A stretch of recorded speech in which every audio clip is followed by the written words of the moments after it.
Selamat pagi teman-teman dan Bu dosen. Di sini saya perwakilan dari kelompok 3 ingin menyampaikan presentasi tentang pembelajaran STEAM dan pendekatan saintifik.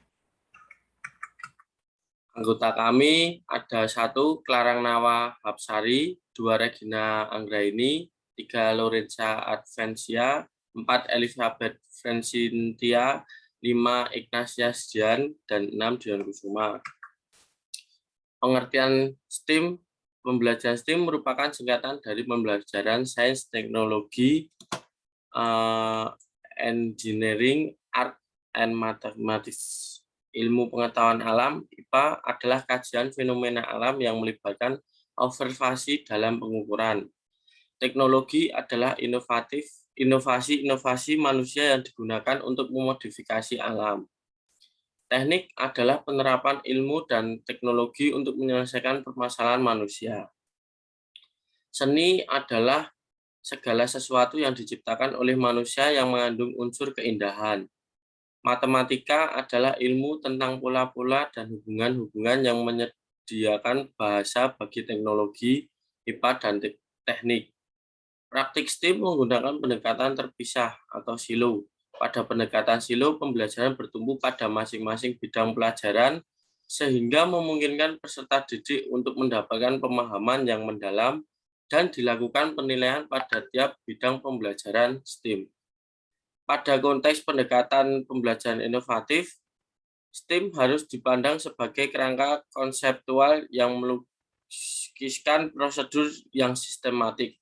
Pendekatan pembelajaran STEAM harus mengorganisasikan pengalaman belajar secara tertanam maupun terpadu. Pendekatan terpadu dapat dilakukan dengan 2 disiplin ilmu, yaitu integrasi multidisiplin maupun interdisiplin.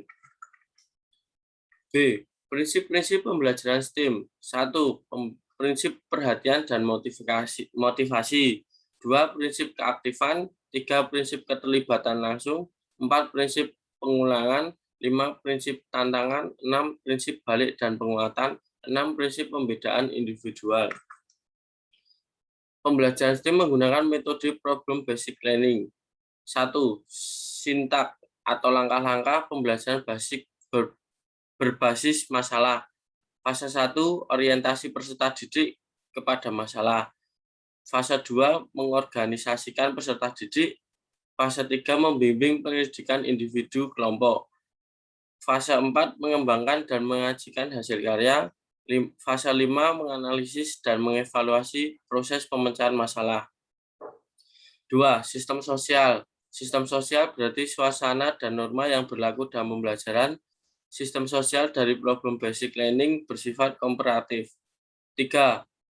Prinsip reaksi. Prinsip reaksi yang berkembang dalam problem basic learning memposisikan pendidik sebagai fasilitator dalam proses peserta didik melakukan aktivitas pemecahan masalah.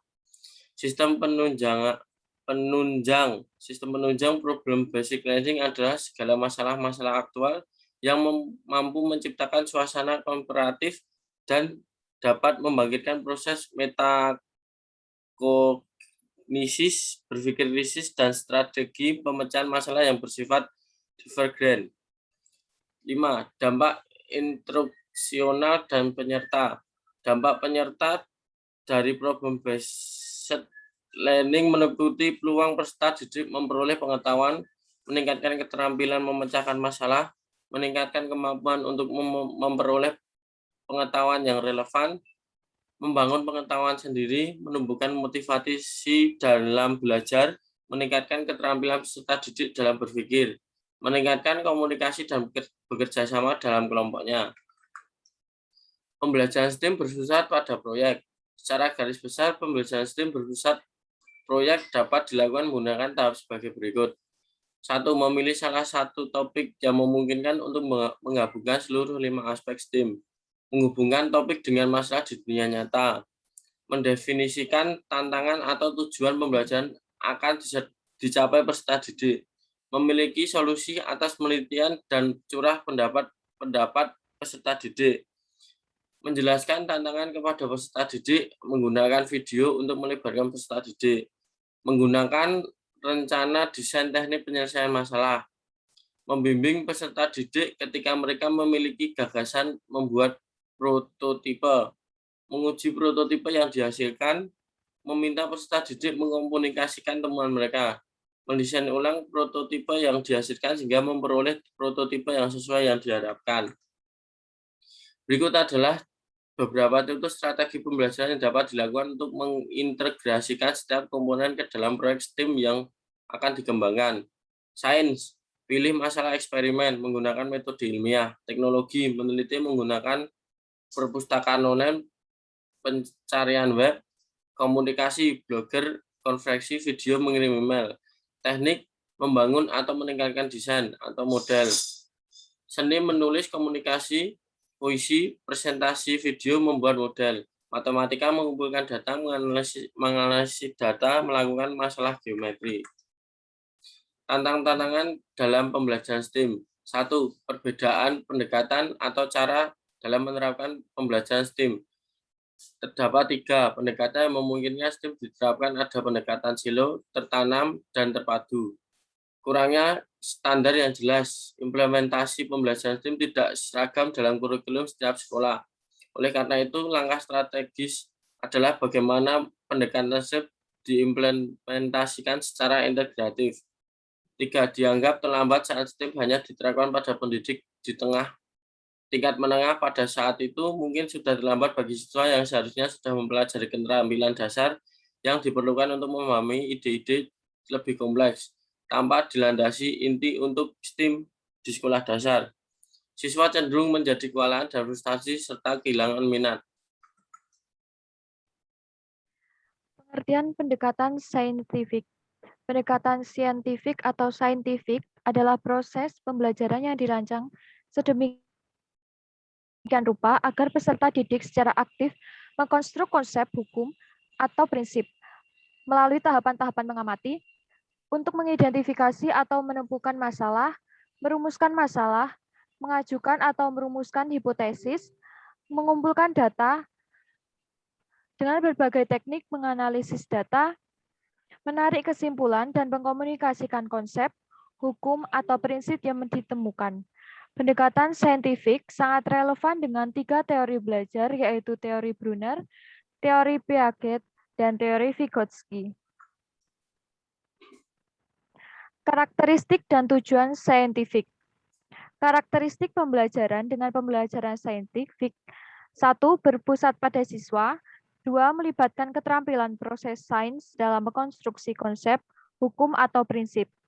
3. Melibatkan proses-proses kognitif yang potensial dalam merangsang perkembangan intelek, khususnya keterampilan berpikir tingkat tinggi siswa. 4. Dapat mengembangkan karakter siswa. Tujuan pembelajaran dengan pendekatan saintifik adalah 1. Untuk meningkatkan kemampuan intelek, khususnya kemampuan berpikir tinggi tingkat siswa.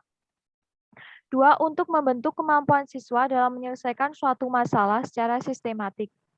3. Terciptanya kondisi pembelajaran di mana siswa merasa belajar itu merupakan suatu kebutuhan. 4. Diperolehnya hasil belajar yang tinggi. 5. Untuk melatih siswa dalam mengkomunikasikan ide-ide, khususnya dalam menulis artikel ilmiah. Yang keenam, untuk mengembangkan karakter siswa. Langkah-langkah pembelajaran saintifik. Proses pembelajaran menyentuh 3 ranah, yaitu sikap, pengetahuan, dan keterampilan. Ranah sikap mengalami transformasi substansi atau materi ajar agar peserta didik tahu mengapa. Ranah keterampilan mengalami transformasi substansi atau materi ajar agar peserta didik tahu bagaimana. Ranah pengetahuan mengalami transformasi substansi atau materi ajar agar peserta didik tahu apa. Hasil akhirnya adalah peningkatan dan keseimbangan antara kemampuan untuk menjadi manusia yang baik dan manusia yang memiliki kecakapan dan pengetahuan untuk hidup secara layak. Dari peserta didik yang meliputi aspek kompetensi sikap, pengetahuan, dan keterampilan. Aspek-aspek pendekatan saintifik. Aspek-aspek pada pendekatan saintifik terintegrasi pada pendekatan keterampilan proses dan metode ilmiah. Langkah-langkah metode ilmiah. Yang pertama, melakukan pengamatan. kedua menentukan hipotesis, 3 merancang eksperimen untuk menguji hipotesis, 4 menguji hipotesis, 5 menerima atau menolak hipotesis, dan merevisi hipotesis, atau 6 membuat kesimpulan. Sekian presentasi dari kelompok kami, semoga bermanfaat. Selamat siang.